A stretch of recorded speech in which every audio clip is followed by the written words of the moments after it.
En la regulación del arrendamiento para uso de vivienda, la ley destina un conjunto de preceptos bajo el título de los denominados derechos y obligaciones de las partes. Dentro de este apartado, fundamentalmente, se contienen las reglas referidas a quién de las dos partes en la relación contractual le corresponde realizar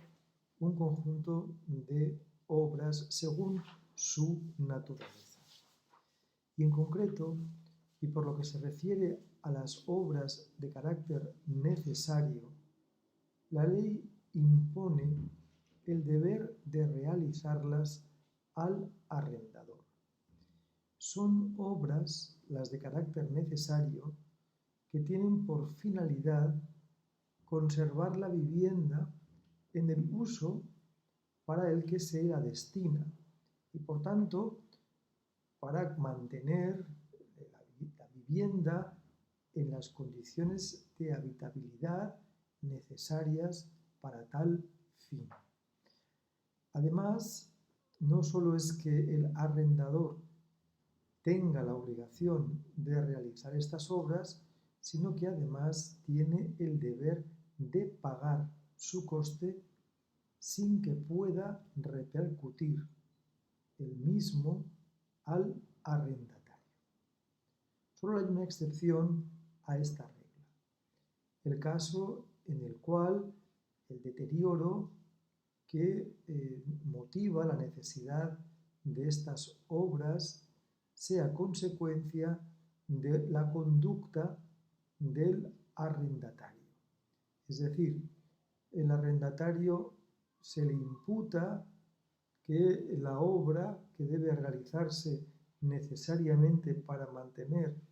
la habitabilidad del inmueble es consecuencia de una conducta propia del arrendatario o de aquellas personas que conviven con él. A este efecto hay que recordar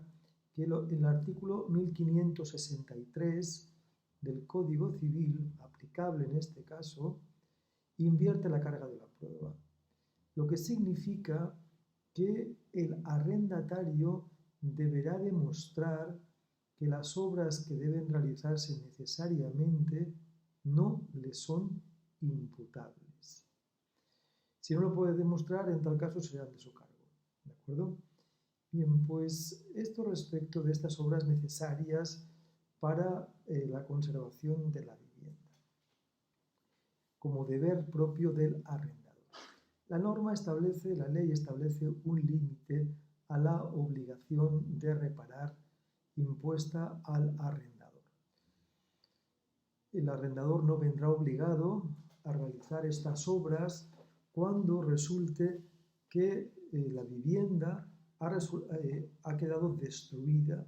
por causa, desde luego, no imputable al arrendador. Desde luego, imaginad, por ejemplo, el caso de un terremoto o cualquier situación de este cariz. Asimismo, el arrendador tampoco estará obligado a asumir las obras necesarias cuando haya recaído una resolución administrativa firme que declare la ruina del inmueble. Ya pueda ser una ruina física o bien una ruina económica, entendiendo por tal aquella en la que el importe de las obras de rehabilitación superen el 50% del valor de la vivienda. En tales casos, el arrendador, como digo, no solo es que no estará obligado a sufragar el importe de estas obras, sino que además, y como veremos en el último de los vídeos sobre esta materia del arrendamiento de vivienda, se supondrá la destrucción de la vivienda o la ruina de la misma, la extinción del contrato de arrendamiento. En el caso en el que el arrendador deba realizar este tipo de obras de carácter necesario para el mantenimiento de la habitabilidad de la vivienda, el arrendador estará obligado a soportar que se realicen las obras precisas, aunque, dice la norma, les sean muy molestas y durante la ejecución de las mismas se vea privado del uso de una parte de la vivienda arrendada. La propia ley establece un límite a este deber del arrendatario de soportar las obras sin que tenga que percibir contraprestación alguna por ello. Y así, y en consecuencia, dice la norma que cuando estas obras necesarias superen los 20 días, en tal caso tendrá derecho el arrendatario a solicitar y exigirle al arrendador una reducción proporcional del importe de la renta. La proporción se determinará en función del porcentaje de la vivienda que ha quedado afectada por las obras y en consecuencia que no puede ser utilizada por el arrendador. El arrendatario, por su parte, en el caso en el que se produzcan daños que precisen estas obras necesarias, deberá comunicar y notificar a la propiedad, al arrendador, la necesidad de su realización, dice la ley, en el plazo más breve posible. Y además debe facilitar al arrendador la posibilidad de entrar en el inmueble a fin de comprobar y verificar el estado de la vivienda. Cuando las obras necesarias tengan el carácter de urgente, la ley faculta al arrendatario para que pueda realizarlas previa comunicación al arrendador. Por tanto, faculta al arrendatario para una reacción rápida en la medida en que el arrendatario se supone que será aquel que tendrá conocimiento inmediato del tipo de obra que hace falta para mantener el inmueble en situación de habitabilidad. El aviso previo es necesario para que el arrendatario luego pueda, en su caso, exigirle al arrendador el reembolso de la obra realizada. ¿Cuáles son estas obras urgentes?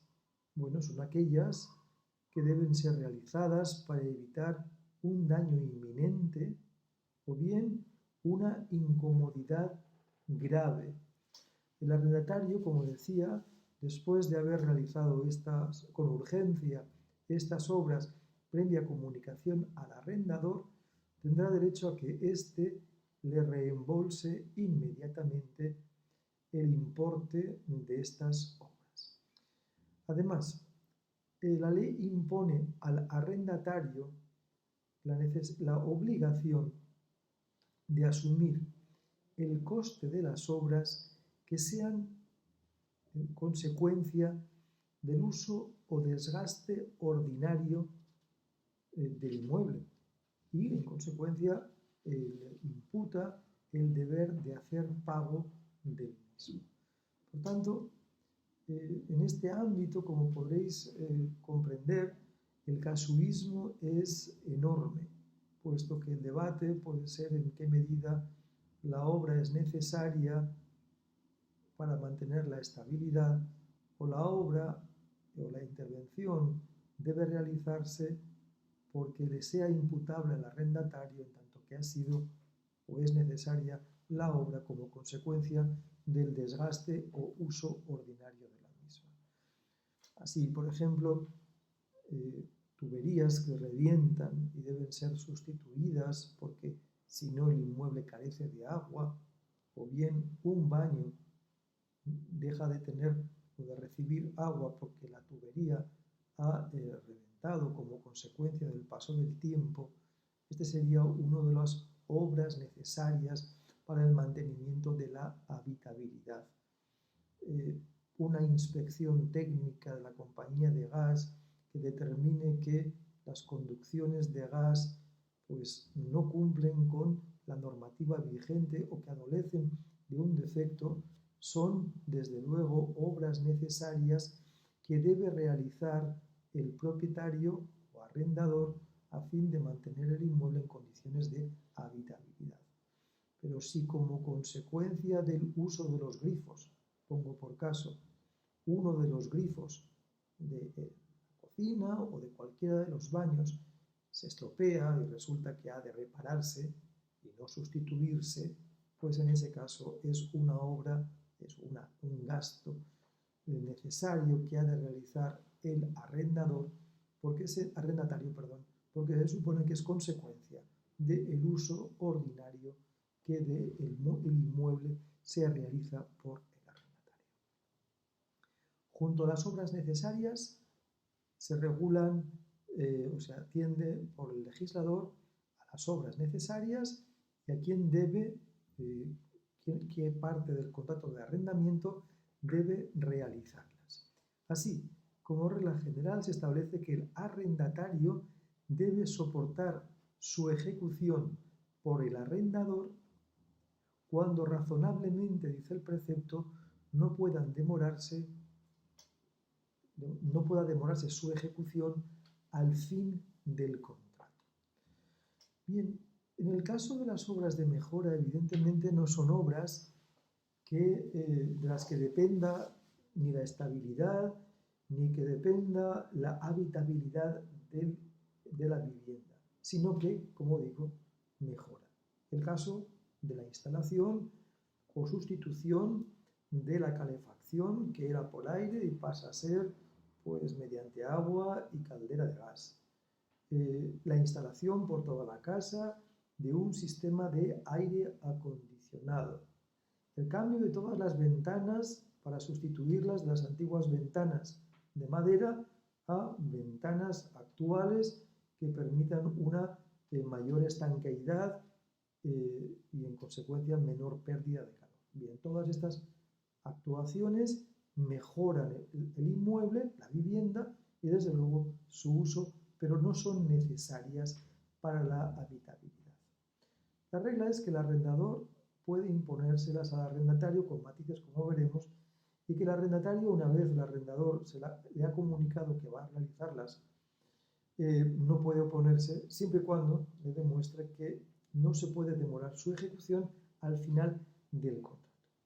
En cualquier caso, el arrendador lo que ha de hacer si quiere ejecutar obras de mejora es comunicar al arrendatario que va a realizar tales obras con una antelación mínima de 3 meses a su inicio. En esa comunicación que dirigirá el arrendador al arrendatario deberá indicar, desde luego, cuándo está previsto el inicio de tales obras, en segundo lugar, cuál es su naturaleza, cuál es su duración prevista y, por último, el coste previsible de las mismas. Una vez recibida la notificación, el arrendatario en el mes siguiente deberá adoptar alguna de las siguientes posturas, o bien darse por notificado y consentir la realización de tales obras, o bien desistir del contrato, salvo, dice la ley, que las obras sean insignificantes o bien no afecten a la vivienda arrendada. Evidentemente, si son irrelevantes, como por caso la sustitución de unas ventanas, por ejemplo, o la sustitución de un radiador que no cumple su función por otro nuevo, o la caldera de agua caliente, en tales casos se entiende que es una perturbación irrelevante y por tanto no tiene facultad el arrendatario de desistir del contrato de arrendamiento. Ahora bien, cuando nos encontramos ante obras de mejora relevantes y que afectan al uso de la vivienda y el arrendatario haga ejercicio de su derecho de desistir,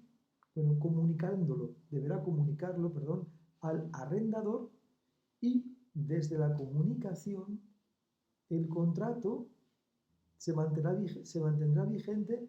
hasta los 3 meses siguientes. En los 3 meses siguientes, el arrendatario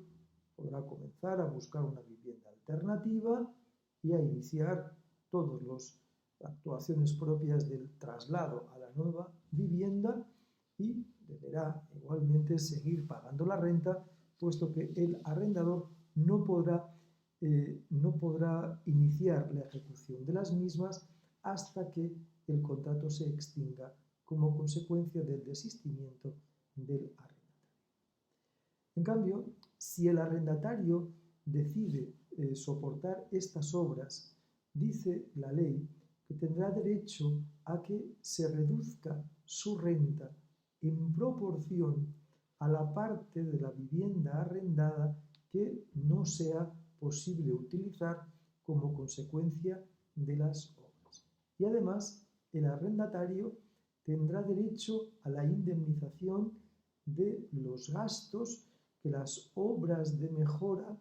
le causen durante su ejecución. La norma además hace referencia a las obras que en su caso de mejora, me refiero a las obras de mejora que en su caso el arrendatario pueda realizar. Con carácter general, ha de decirse que el arrendatario no puede realizar ninguna obra de mejora. Para realizarlas precisa el consentimiento escrito y previo del arrendador. En tanto que estas obras puedan afectar o modificar la configuración de la vivienda o bien de los elementos accesorios que la componen. Desde luego, estas obras, si se ejecutasen, como ahora veremos, tendrán la consideración de obras inconsentidas por no haber mediado el permiso previo de la propiedad. Y desde luego, en caso alguno, el arrendatario podrá realizar obras que afecten a la estabilidad o la seguridad de la vivienda. Estas obras se reputan ilícitas y, como veremos, su ejecución, igual que en el caso de las obras inconsentidas, facultará al arrendador para que pueda solicitar la resolución del contrato por incumplimiento de los deberes de cargo del arrendatario, que son, como regla general, de no realización de ningún tipo de obra. Bien, en consecuencia, si el arrendatario realiza estas obras inconsentidas, el arrendador, como he dicho, podrá resolver el contrato y además, en su caso, la indemnización de daños y perjuicios a la que se refiere el artículo 1124 del Código Civil, puesto que es de aplicación. Además, en el caso de haber sido ejecutadas estas obras inconsentidas, el arrendador tiene derecho a exigirle al arrendatario que deshaga lo hecho sin su consentimiento, que reponga la vivienda al estado al que se encontraba antes de la ejecución de la vivienda. O, en cambio, puede no exigir la reposición de la vivienda al estado anterior a la ejecución de las obras inconsentidas por el arrendamiento, es decir, puede consentir que se queden, pero en este caso el arrendatario no tendrá derecho a que el arrendador le indemnice en absoluto por el importe de las obras realizadas sin su consentimiento. En el caso de las obras prohibidas o ilícitas, porque afectan a la estabilidad, seguridad de la vivienda, el arrendador podrá exigir al arrendatario que reponga la vivienda a la situación en la que se encontraba antes de la ejecución de las obras prohibidas realizadas por el arrendatario. La ley asimismo se refiere a un tipo de obras necesarias para el arrendatario o para las personas que con él convivan, porque como consecuencia de la edad o situación de discapacidad, sean precisas tales obras para que el arrendatario pueda seguir, o bien las personas que convivan con él, puedan seguir disfrutando de la vivienda. La ley le reconoce al arrendatario la facultad de realizar tales obras, siempre y cuando las mismas no afecten ni a los elementos ni servicios comunes del inmueble en el cual se encuentre la vivienda, y además siempre y cuando no disminuyan su estabilidad o bien la seguridad. El arrendatario que se proponga realizar estas obras antes de su inicio sí que tiene el deber de comunicar al arrendador que las va a realizar. Y además deberá comunicarle la entidad de las obras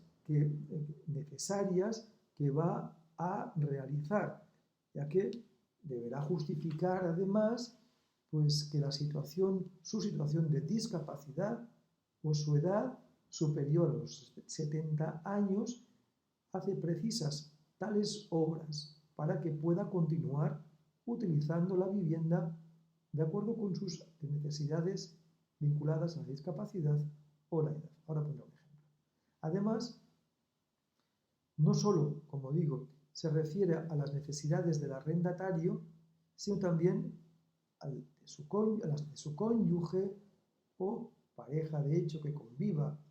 con el arrendatario en el inmueble, o bien aquellos familiares que convivan con él. ¿Cuál es el caso? Imaginaos, desgraciadamente el arrendatario, su cónyuge o cualquiera de los familiares que conviven de forma permanente con él en la vivienda sufren un accidente y como resultado del accidente pues precisa alguna de estas personas pues moverse mediante una silla eléctrica porque ha perdido la movilidad en el tronco inferior y ya no puede andar.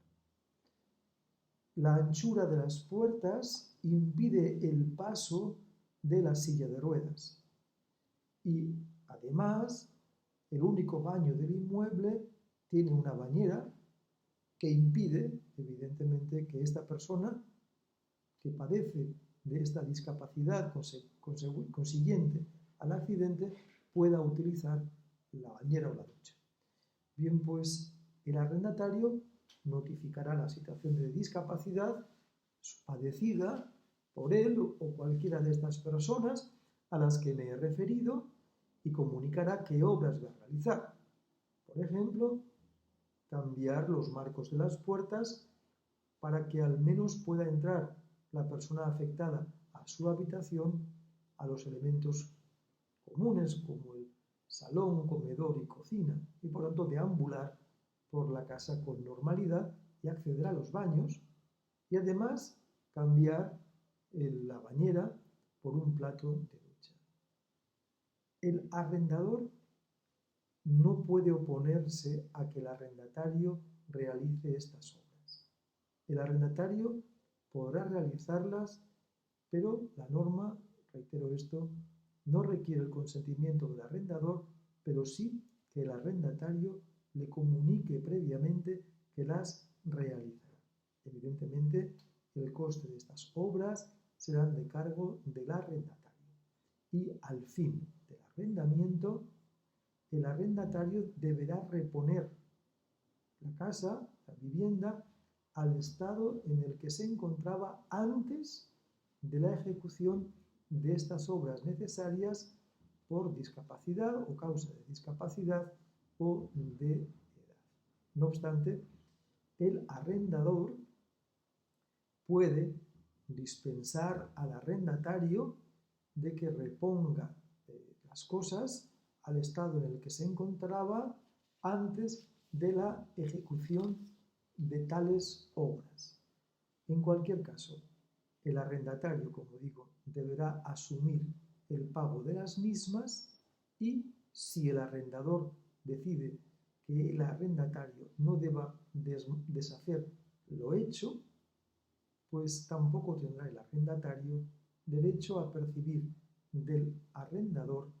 una indemnización por aquello que quede en la vivienda a la extinción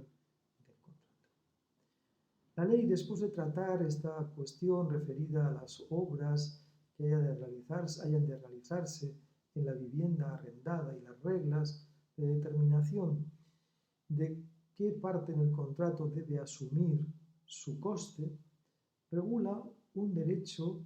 que es un derecho de carácter disponible y por tanto no es imperativo a favor del arrendatario, que se denomina como derecho de adquisición preferente. En virtud de este derecho y con carácter general, la norma reconoce al arrendatario que en el caso en el que el arrendador decida vender la vivienda a un tercero, el arrendatario tiene derecho a adquirir esa vivienda con preferencia al tercero en idénticas circunstancias de precio u otras de carácter esencial que se hayan pactado o convenido con el tercero. Como digo, este es un derecho que la ley reconoce al arrendatario, pero es un derecho que la misma ley dice que es disponible por el arrendatario. En consecuencia, puede pactarse, y de hecho se suele pactar, que el arrendatario renuncia al derecho de adquisición preferente, de modo que el arrendador propietario puede vender a cualquiera tercero la propiedad del inmueble sin que el arrendatario tenga derecho a adquirirlo preferentemente. No obstante, y para el caso en el que no se disponga de este derecho, la ley regula su ejercicio. El derecho de adquisición preferente comprende dos derechos o facultades a su vez. Uno, el llamado derecho de tanteo o facultad de tanteo, y dos, el derecho de retracto. El primero, el derecho de tanteo, determina que el arrendatario tiene derecho a que el arrendador le notifique al menos 30 días antes de la fecha que haya pactado con el tercero para formalizar, bien en documento privado o público, la venta que tenga por objeto la vivienda arrendada. Por tanto, comunicará el arrendador necesariamente al arrendatario su decisión de vender, el precio al que ofrece o ha ofrecido al tercero la venta del inmueble y además el resto de las condiciones esenciales de la venta. En el caso en el que el arrendador no comunique al arrendatario su voluntad de vender o haga la comunicación dejando de incluir en la misma la referencia al precio u otras condiciones esenciales de la venta, en tal caso se entiende que el derecho del arrendatario ha resultado afectado. Y como ha resultado afectado, no puede manifestar su voluntad de adquirir con preferencia al tercero o la manifiesta erróneamente, puesto que desconoce realmente las condiciones respecto de las que el tercero iba a poder adquirir el inmueble. Bueno, pues en caso de falta de comunicación de tal información por el arrendador vendedor o de comunicación imperfecta o incompleta de la oferta de venta al tercero, el arrendatario, cuando se ha producido la venta al tercero y tiene noticia en ese momento de que se ha producido la venta, el arrendatario podrá realizar o ejercer el llamado derecho de retracto, que implica básicamente que el arrendatario al ejercer el derecho de retracto, se coloca en la posición del adquirente. Evidentemente, y según dice el artículo 1518, cuando ejerza el derecho de retracto, deberá pagar al adquirente tercero el precio que le abonó al vendedor arrendador, así como los gastos del contrato. Bien, en consecuencia, como el arrendador no ha notificado con los 30 días de anticipación al arrendatario su voluntad de vender o no ha cumplido con su deber de comunicarle el precio de la venta o las demás condiciones esenciales, pues en ese caso el arrendatario tiene la posibilidad de ejercer el derecho de retracto en los 30 días siguientes a la notificación fehaciente. Ojo con el calificativo. El adverbio fehaciente implica que debe realizarse a través de aquellos medios o de alguno de aquellos medios que hacen fe por sí mismos. Y directamente hace referencia a la intervención notarial para la notificación por parte del tercero adquirente al arrendatario. Bien, el tercero adquirente deberá notificar al arrendatario la venta, acompañándole al requerimiento notarial copia bien de la escritura de compraventa o bien del documento privado de venta, conocido por parte del arrendatario el contenido del contrato de compraventa. El arrendatario podrá reaccionar y ejercer el derecho de adquisición preferente en los 30 días siguientes. Son plazos civiles, días naturales, siguientes al de la notificación. Si se notifica el día 3 de mayo, comienza a contar el cómputo el día 4 de mayo y hacia adelante. Además, la ley ofrece ciertas reglas a fin de solventar conflictos entre derechos de adquisición preferente que en su caso puedan concurrir con el derecho del arrendatario sobre la vivienda arrendada. Y así, con carácter general, la norma dice que el derecho de adquisición preferente del arrendatario es prevalente o preferente, a su vez, a cualquier otro derecho de adquisición preferente, salvo el caso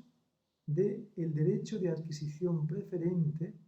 que el Código Civil reconoce a los comuneros. Y así, en el caso en el que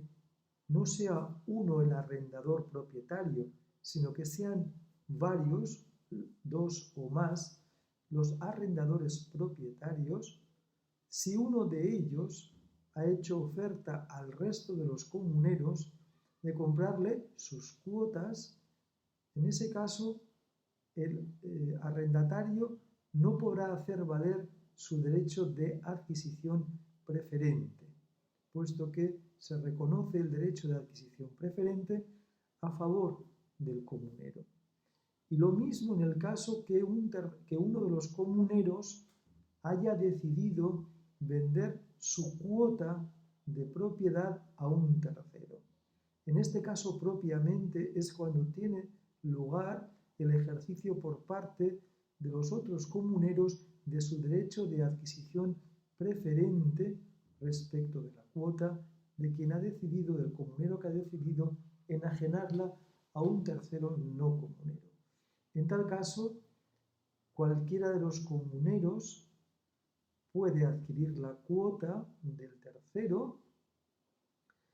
y no el arrendatario, puesto que el derecho de adquisición preferente de los comuneros es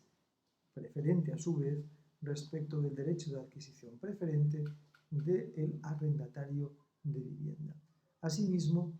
se determina la preferencia del derecho de adquisición preferente de carácter convencional o retracto convencional que se haya inscrito en el registro de la propiedad antes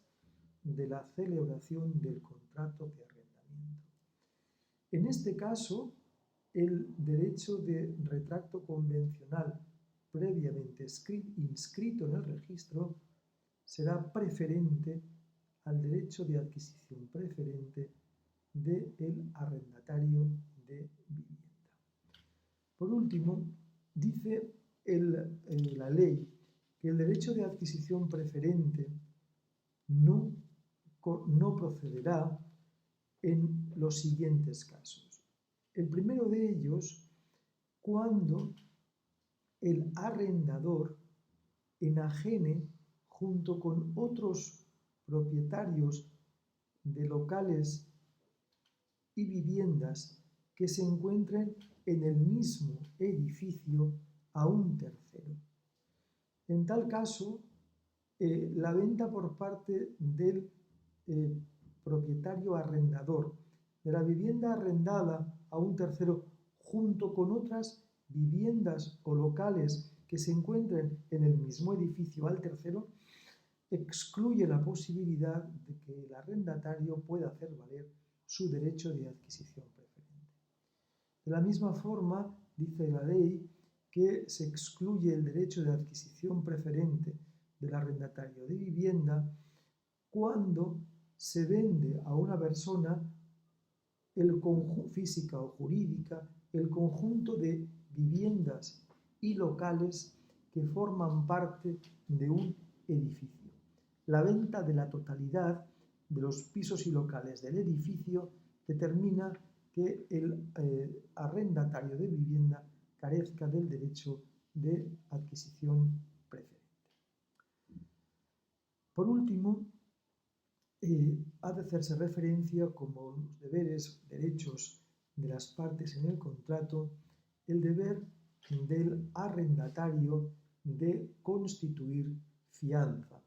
así como la posibilidad de imponerle por vía del contrato al arrendatario que abone o pague, constituya otras garantías. En el caso de la obligación del arrendatario de constituir la fianza, la ley establece su carácter obligatorio y por tanto imperativo. En el caso del arrendamiento de vivienda, el importe de la fianza a entregar o a constituir por parte del arrendatario será equivalente a una mensualidad de renta. Debe ponerse de manifiesto que estas fianzas o esta fianza no se retendrá por parte del arrendador en su poder durante la duración del contrato, puesto que la ley establece asimismo el deber del arrendador de depositar la cantidad recibida en concepto de fianza en la cuenta que las consejerías de vivienda de las comunidades autónomas, en el caso de Cataluña en el Incasòl, Instituto Cataluña del Suelo, se han abierto para el depósito de fianzas. Es un dinero que queda custodiado por la administración y depositado en sus cuentas, con las cuales además se prevé por la norma que puedan desarrollarse políticas de promoción de vivienda en uso para quien la precise, vivienda pública. Bien, pues durante el periodo de garantía, la fianza constituida por el arrendatario de vivienda no se actualizará. En consecuencia, se constituyó por el importe de una mensualidad y esa mensualidad, concepto de fianza depositada en el Incasòl, pues mantendrá su cantidad equivalente a la renta inicial sin que se actualice durante el periodo de 5 o de 7 años de duración garantizada a través de las prórrogas forzosas previstas por la ley. Ahora bien, cada vez que el arrendamiento se prorrogue ya voluntariamente, es decir, si entra dentro del régimen de prórrogas voluntarias del artículo 10, en tal caso, el arrendatario, a exigencia del arrendador, podrá verse compelido a incrementar el importe de la fianza si el importe de la renta ha crecido como consecuencia de la variación del importe mensual de las rentas durante el tiempo de vigencia del contrato. Es decir, durante los 5 o 7 años de duración garantizada, la renta se ha ido actualizando, pero no la fianza. Si inicialmente la renta fueron 200, la fianza son asimismo 200. La renta se ha ido actualizando durante los 5 años siguientes si se ejercieron esos 5 años por parte del arrendatario la facultad de prorrogar obligatoriamente al arrendador la duración del contrato. Pero la renta se ha ido actualizando de acuerdo con el índice de referencia pactado, pero no así la fianza. Cuando acaba el periodo de 5 o 7 años, el periodo de protección, si ni arrendador ni arrendatario, como ya conocemos, se oponen a que continúe el contrato vigente, se prorrogará voluntariamente el supuesto del artículo 10 hasta 3 años más. Bien, en tal caso ya se puede, dice la norma, actualizar la renta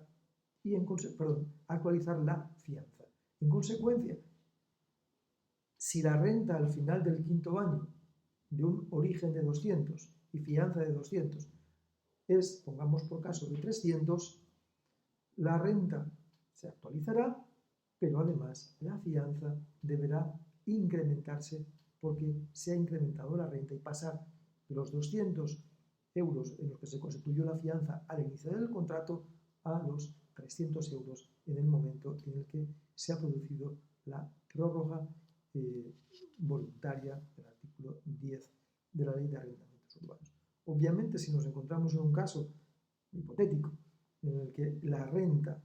al actualizarse haya bajado, que puede ocurrir en casos en los que el IPC sea negativo, la renta no solo es que no se actualizará, es que se revisará a la baja, pues lo mismo, se podrá revisar a la baja al fin del periodo de protección el importe de la fianza.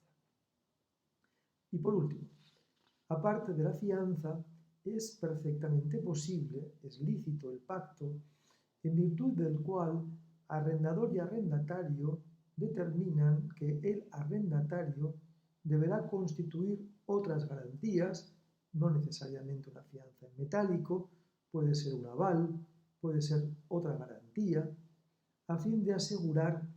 que el arrendatario cumplirá con las obligaciones derivadas del contrato. En el caso del arrendamiento, cuyo objeto o finalidad sea una vivienda, la ley establece un límite al importe de estas garantías accesorias y dice que su importe no podrá ser superior al valor de 2 mensualidades de renta. Por tanto, y en conclusión, y respecto de la fianza y otras garantías, al inicio del arrendamiento, el arrendatario puede verse obligado, en virtud del contrato, 1. A entregarle al arrendador la primera mensualidad de renta por anticipado. En segundo lugar, una mensualidad o el importe de una mensualidad en concepto de fianza que se depositará en el Incasòl, en el caso de Cataluña. Y en tercer lugar, hasta 2 mensualidades más que se van a entregar al arrendador por parte del arrendatario en cumplimiento o en garantía de cumplimiento por su parte de los deberes que la ley le impone. Generalmente deberes de conservación del inmueble, de uso y destino del mismo, a la finalidad, etcétera, etcétera. Bien, pues de esta forma nos encontramos aunque en el arranque de un arrendamiento de vivienda, posiblemente el arrendatario pueda verse en la vicisitud de tener que entregar al arrendador el importe de 4 mensualidades de renta a la propiedad. Y eso implica tener una cierta capacidad económica que puede ser en ocasiones disuasoria del inicio de cualquier operación de arrendamiento. Bien, y de esta forma terminamos este apartado del contrato de arrendamiento para uso de vivienda y hacemos una pausa y continuaremos a continuación con la extinción del contrato de arrendamiento y las causas que según la ley